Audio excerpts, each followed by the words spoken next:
My family and friends are calling me a bad parent, but I can't see how any of this is bad parenting. So I have 2 kids, a male teen and a younger female teen.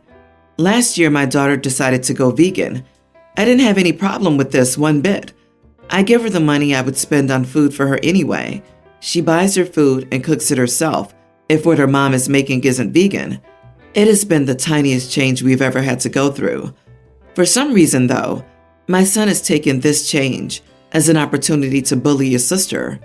I've made it clear to him that this is not okay at all and have punished him several times for his bullying, but it's never gotten through to him.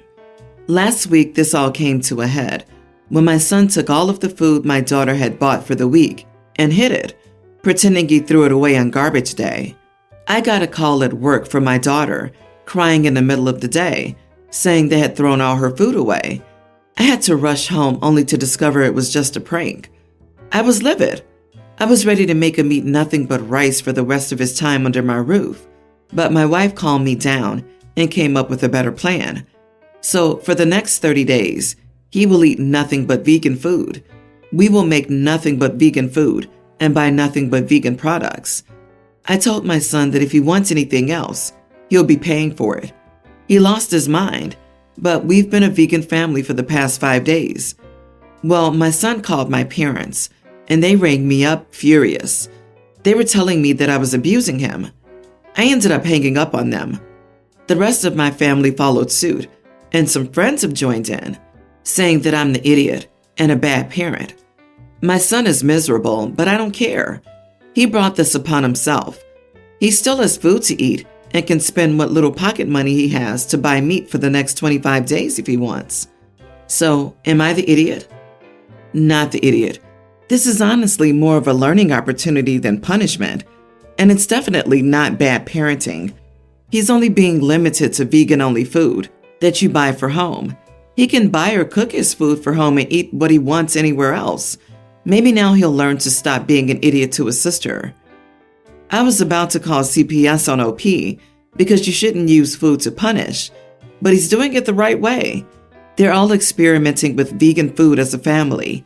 This boy's allowed to buy his meat, but I wonder if the boy was bullying his sister or maybe even his classmates before this. Just one incident can't have brought out the monster in him. You are the idiot. A month on an unusual diet, forcefully deprived of the food he likes at his age, presumably eating the family out of house and home already, may backfire. He'd resent his sister, both of you as parents, and the idea of eating vegan or vegetarian. I honestly wouldn't know what to do about him being a little brat. Had he always been? Is it just towards his sister? Could he have felt demoted in importance to the parents all these years? I consider family therapy. I think he needs to feel more secure, which is being made worse with the family prioritizing the sister yet again. But the sister buys and cooks her own food, so the family's already prioritizing the son's meals. OP, he's a teen, so that means you potentially only have 2 years to hammer some tolerance into his skull. I'm sure this is also having some positive consequences for your daughter, since she's now eating the same thing as the rest of the family. And continuing to have some meals like that would probably help her feel included. If your son thinks this is abuse, he must have a great life. Oh no, my parents are making me eat healthy food, enough to sustain me. I must call my grandparents and tell them about this abuse. You decided to support your daughter by going vegan for a month, so there is food in the house, and your son is free to have it, or go have non-vegan meals on his dime. This is totally fair. You're not denying him food. You're teaching him a valuable lesson about kindness to his sister. I hope your family knows the full story, but stick to the course. Husband is in a huge snit about this and has taken himself to the spare room over it.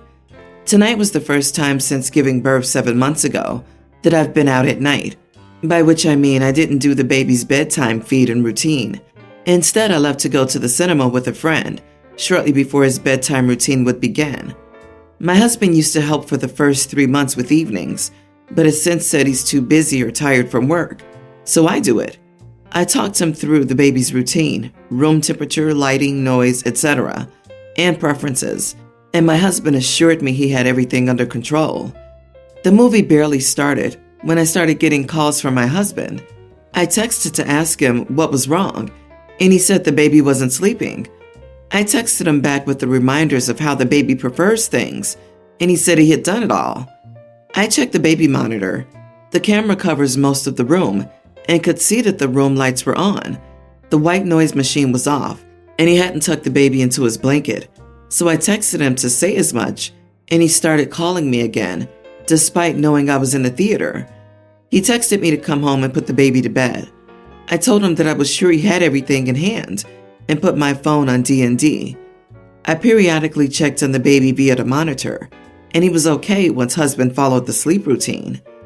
After the movie, I saw that my husband continued to call me for the next hour after we last spoke.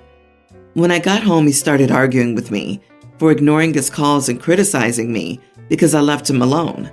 I offered to show him bedtime for the last 2 days before going out, and he didn't want to know.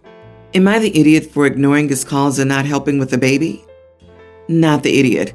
He's using weaponized incompetence to get out of doing something he doesn't want to do. What a selfish idiot. Your husband needs to pull his weight concerning parenting. You were proactive in offering to show him beforehand. I think the solution is you tell him that he needs to take turns with you doing the evening routines. Offering no longer cuts it. She needs to force him to do it every other night, since by his admission, he couldn't do it once. And what would happen if she was in the hospital? I know he's competent, but if that's his argument, he needs the practice. Interestingly, you saw on the monitor that it worked once he followed your instructions, yet he still kept calling you. Is he aware you knew the baby was settled when he was harassing you? Or is he trying to say the baby was still awake? He's punishing you for going out. You need to nip this in the bud now. It's embarrassing that a dad doesn't know how to put his infant to bed. He obviously requires much more practice, and you should tell him so. This is called malicious willful ignorance on your husband's part. He didn't know what to do because he didn't want to know what to do. He wanted you to come home and do it for him. He needs to face the fact that he's a father now, and being a father means dealing with the everyday stuff of having a baby, like feeding and putting the kid to bed. Don't back down, OP, or you'll be feeling like a single parent for a long time. This is about my sister-in-law, my husband's sister, and her husband, my husband's brother-in-law. I'm Irish. I moved to the U.S. 5 years ago after meeting my husband. We've been married for 3 years now. My accent has not faded at all in the 5 years I've lived here. It stands out a little more than ever, to be perfectly honest. My sister-in-law has made some comments about how I talk, little jokey things that were annoying, but I let it go for the sake of peace. A few times she said my name wrong too. About a year ago, she started outright mocking how I talk, making fun of the way I say three and th words in general, or the way some words are said differently, like aluminum. My husband told her to knock it off.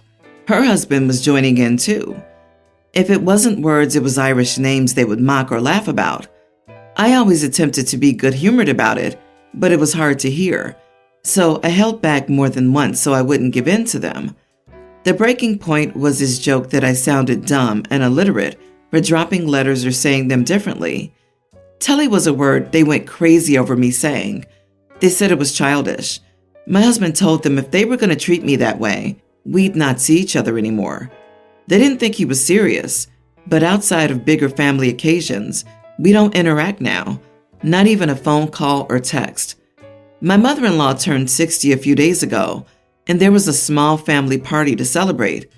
Sister-in-law and her husband were there and did attempt to talk to me, but I ignored them and walked away, not wanting to be mocked by them again. They didn't like that and went around complaining. My mother-in-law's two sisters told me I should have been a civil adult and engaged with them briefly, not to be rude. Mother-in-law and father-in-law told them it was better than the alternative of an out-and-out fight. It put a damper on mother-in-law's birthday, and she's been lovely to me, so I feel a little bad about it. Am I the idiot? Not the idiot. They knew you would no longer be interacting with them. They went out of their way to try to talk with you, and then proceeded to go around and complain when you wouldn't. They're the ones that put a damper on the party, not you. Your sister-in-law is the idiot As someone who has an accent, Scottish, it really grates when people think they're being funny when they're just being plain rude. Your husband sounds great, and I'm glad he had your back. However, if anyone queries why you refuse to speak to sister-in-law, just explain politely. You were brought up to be respectful, but also not a mug. And for decency's sake, you will no longer interact with rude people. It's off how many people think it's rude to appear rude towards rude people. How is that possibly worse? You were civil. You didn't start a fight. You just avoided them. Your mother-in-law's sister didn't ask you to be civil, but more of a pushover. My female teen, parents male 34 and female 34, had me at a pretty young age. They aren't together anymore. I stay with my mom most of the time. He has a new wife, my stepmom, a stepson, tween, and 2 new daughters, pre-K. Yesterday was the first time I could see him in a while. It's almost been a month because of our schedules. Background, whenever I'm at his house, he rarely talks to me and mostly does stuff with his other kids. So I usually text my mom most of the time, trying not to cry. He and his family were going to my ballet recital. It was Cinderella, and I had the part of Cinderella, and I wanted at least my dad to see me perform. In a section of the performance I wasn't in, I checked through the curtains, and all of a sudden, 5 seats where they were sitting were empty. Not even my dad stayed. I was trying to be optimistic and think maybe an emergency had happened, but after my recital was over, I checked my phone and got no messages from my dad or stepmom. I was supposed to stay at their house for a few days, so I went over there to figure out what was happening. He was playing Barbies with his younger daughters. I asked, what happened? Why didn't you stay? He was like, oh, the kids got bored, so we decided to leave. I said, well, I just wish stepmom's name took the kids and left. I wanted you to see it. You didn't even have to take the kids in the first place. I just wanted you there. He wasn't even listening to me, too busy playing with his other daughters. I raised my voice. Dad, listen. He turned to me and said I needed to chill out, and it shouldn't be a big deal he didn't see the whole dance. I finally went off saying, but I want you to pay attention to me and talk to me and treat me like your daughter. You never do that anymore. You're too busy with your other kids. Tonight was supposed to be about me, but in some way, it's always supposed to be about your other kids. I always see the other girls getting flowers from their dads after recitals and getting validation on how well they did. You can't even do that for one night. I don't feel like you care about me. He said, I care about you. You don't need me anymore. I laughed sarcastically and said, of course I need you still. Maybe not for care, but emotionally I still need you. If you can't realize that, you're not a good dad. Then my stepmom puts her 2 cents in, saying I'm just upset and I need to grow up and realize it's not a big deal. I just left after that.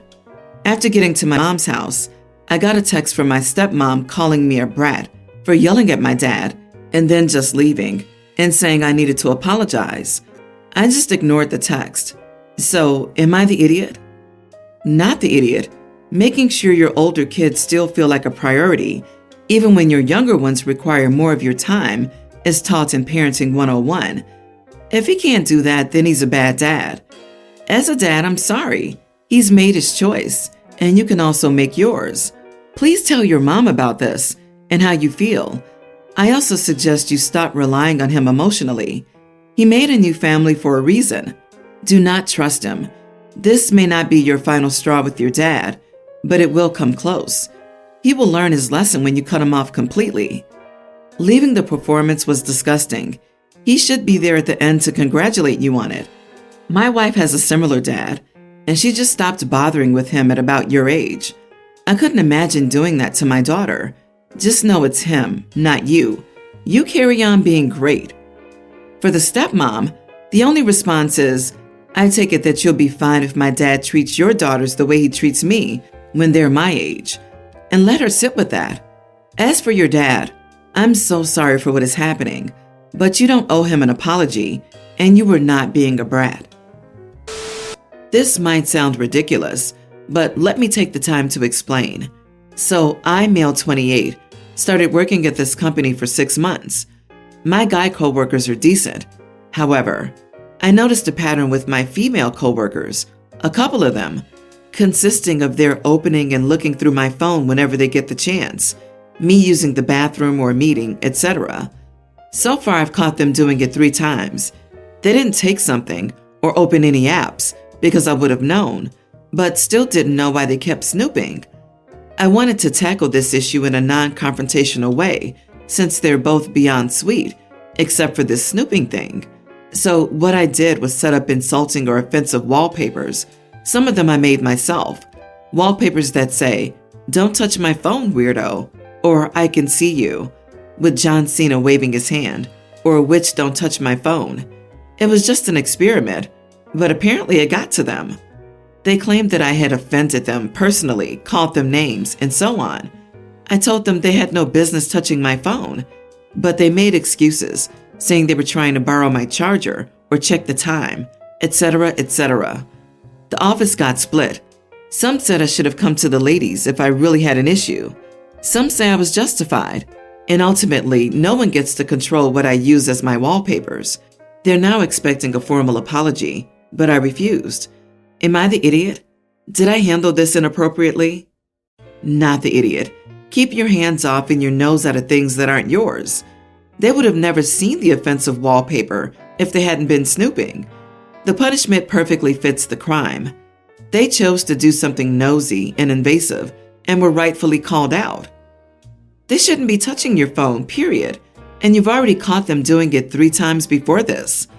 Maybe say a little louder for the people in the back of your office who don't seem to have heard it and are saying you should have just talked to the ladies. But I just needed to borrow your charger. Right. Then they wait until you come back from wherever and they ask you like normal civilized human beings if they can borrow it.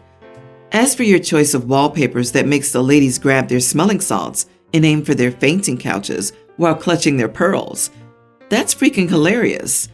I, a woman, absolutely loved it. I laughed when I read it and said to myself, "Don't touch other people's phones then, idiots." But why are they looking on your phone? This whole situation is bizarre. Your company must have policies regarding this behavior. It's not work-related, first of all, they're goofing off. Secondly, this is harassment, like looking through your wallet. They don't sound sweet at all.